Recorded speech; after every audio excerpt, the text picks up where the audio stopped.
इस देश में से मुसलमान तो बाहर जाएगा ही, मुस्लिम तो इस देश के बाहर जाएगा ही। अब 1971 के डॉक्यूमेंट्स किसी भी आदिवासी के पास नहीं है। 1971 छोड़ो, उनके पास 2010 के भी डॉक्यूमेंट्स नहीं होंगे, आधार कार्ड भी अभी तक उनके पास नहीं है।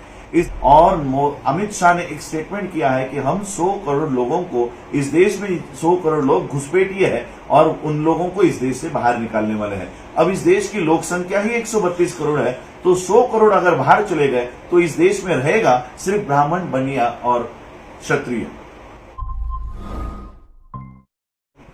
जय भीम, नमो बुद्धाय, सत श्री अकाल, जय गुरुदेव, धन गुरुदेव। आज मैं आप लोगों के समक्ष एक महत्वपूर्ण विषय को लेकर आया हूं और वो है citizenship amendment act 2019। Citizenship amendment act 2019 ये भारत के संसद में 12 दिसंबर 2019 को और राज्यसभा में ये पास होकर इस देश में लागू कर दिया गया है। सिटीजनशिप अमेंडमेंट एक्ट लाने के पीछे एनआरसी का एक बहुत बड़ा हाथ रहा है। आसाम में पिछले कई सालों से एनआरसी लागू है और एनआरसी के लिए, एनआरसी यानी एक रजिस्टर यहां पर तैयार किया जा रहा है, नेशनल रजिस्टर फॉर सिटीजन्स। ये भारत के लोगों का एक रजिस्टर तैयार किया जा रहा है और इस रजिस्टर में जिन लोगों के पास 1971 के पहले के डॉक्यूमेंट्स है, ऐसे ही लोगों को उस रजिस्टर में दर्ज किया जाएगा और जिनका नाम एनआरसी में है, ऐसे ही लोगों को भारत का नागरिक माना जाएगा। जिन लोगों के पास डॉक्यूमेंट्स नहीं है वो लोग भारत के रहिवासी नहीं रहेंगे, वो भारत के नागरिक नहीं रहेंगे। और ऐसे एनआरसी का काम आसाम में चल रहा था। 19 लाख लोगों के पास 1971 के पहले के डॉक्यूमेंट्स नहीं होने की वजह से ये सारे के सारे 19 लाख लोग एक ही रात में अब भारत के नागरिक नहीं रहे। अब बीजेपी और आरएसएस को लग रहा था कि इन 19 लाख में से सबसे ज्यादा मुसलमान होंगे, लेकिन इनके काम पर तब पानी फिर गया जब 19 लाख में से 14 लाख लोग हिंदू निकले। अब हिंदू वहां पर निकले हैं और ये आसाम के बाद अब पूरे भारत में करना है। अब पूरे भारत में जब किया जाएगा तब 80 to 90% लोग हिंदू होंगे और 5 या 10% लोग मुस्लिम होंगे।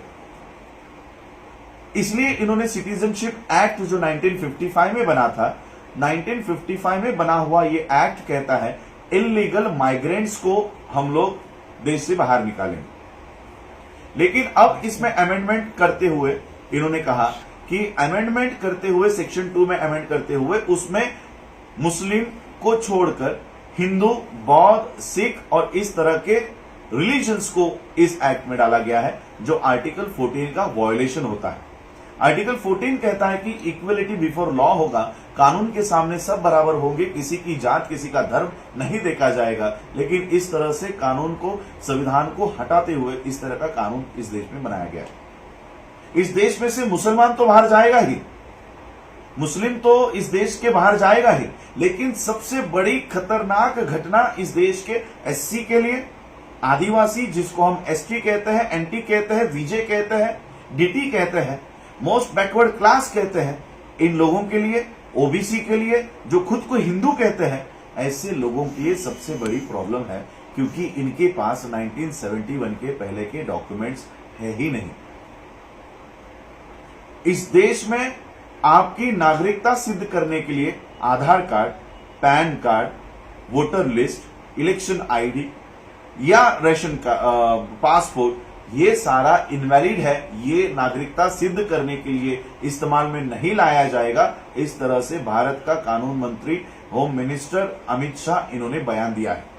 अब 1971 के डॉक्यूमेंट्स किसी भी आदिवासी के पास नहीं है। 1971 छोड़ो, उनके पास 2010 के भी डॉक्यूमेंट्स नहीं होंगे, आधार कार्ड भी अभी तक उनके पास नहीं है।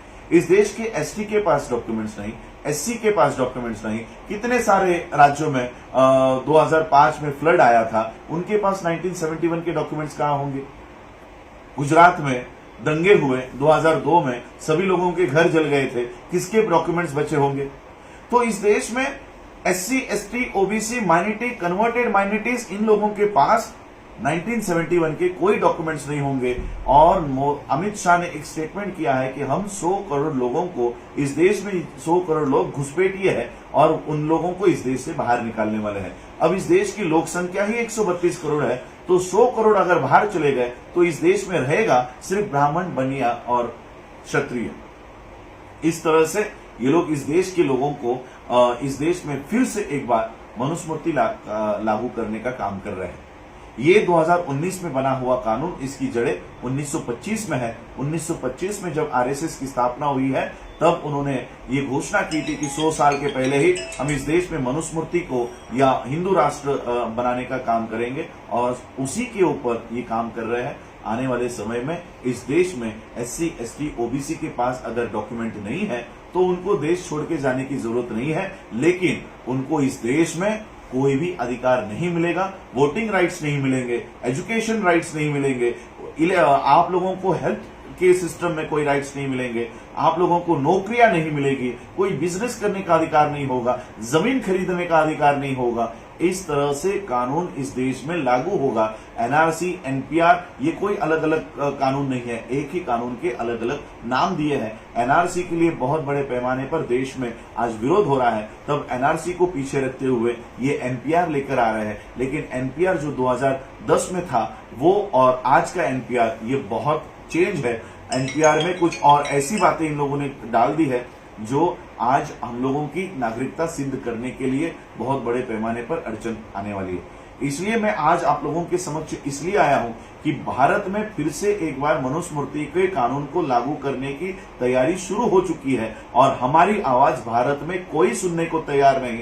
इस देश का प्रधानमंत्री खुद उन्होंने स्टेटमेंट दी है कि एंटी NRC और एंटी CAA के लोगों के ऊपर और ज्यादा प्रताड़ित करने का काम इनको करो, स्ट्रिक्ट एक्शन इनके ऊपर लो, और हम लोगों के ऊपर RSS के लोग पुलिस की वर्दी पहनकर गोलियां चलाने का काम कर रहे हैं, लाठी बरसाने का काम कर रहे हैं। हम ही लोगों को इस देश में हमारे ही आंदोलन में घुस के गाड़ियां फोड़ने का, लोगों के घरों को फोड़ने का, जलाने का काम, हमारे ही आंदोलन में घुस के हमारे ही लोगों को मारने का काम कर रहे हैं। हमारे लोगों को जेल में डाला जा रहा है। और इसलिए मैं आज ये बात भारत के नहीं, भारत के बाहर बैठे हुए हमारे जितने भी साथी हैं उन साथियों को बताने के लिए मैं आज यहाँ पर आपके समक्ष आया हूं। जितने भी लोग भारत के बाहर मुझे सुन रहे हैं, चाहे वो USA में हो, अमेरिका में हो, यूरोप में हो, मैं इन सभी देशों में जाकर आया हूं, और उन साथियों को मैं ये निवेदन देना चाहता हूं कि अपने अपने देशों में यूनाइटेड नेशंस के एम्बेसीज को, आपके यहाँ पर जितने भी एम्बेसीज है वहां पर आप लोगों को ये निवेदन देना है। CAA के खिलाफ, NRC के खिलाफ आप लोगों को काम करना है। मैं वॉशिंगटन DC जाकर आया हूं, अभी मुझे अगर वॉशिंगटन DC फिर से जाने का मौका मिला तो फिर से मैं ये निवेदन दूंगा। लेकिन हमारे जो लोग वॉशिंगटन DC में है, न्यूयॉर्क में है, चाहे वो Ambedkar international mission New York USA के लोग हो, श्री गुरु रविदास सभा ऑफ न्यूयॉर्क के लोग हो, Begampura cultural society of New York के लोग हो, OFMI organization for minorities of India US के लोग हो, इन सभी लोगों से मैं विनती करना चाहता हूं कि अपने अपने देशों में, अपने अपने एम्बेसीज के सामने, अपने अपने सीनेट मेंबर्स के सामने आप लोगों को भारत के लोगों की आवाज वहां पर उठानी है।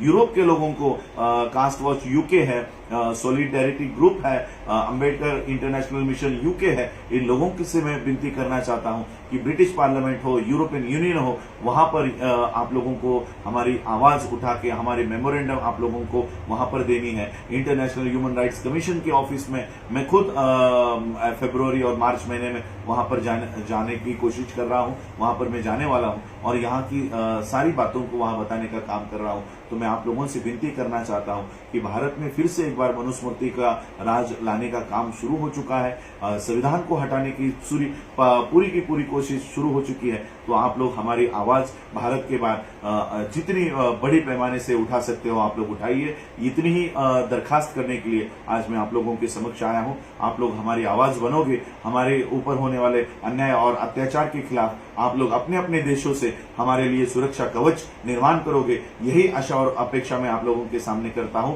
और यही रुकता हूं। जय भीम, जय भारत, जय बुद्ध।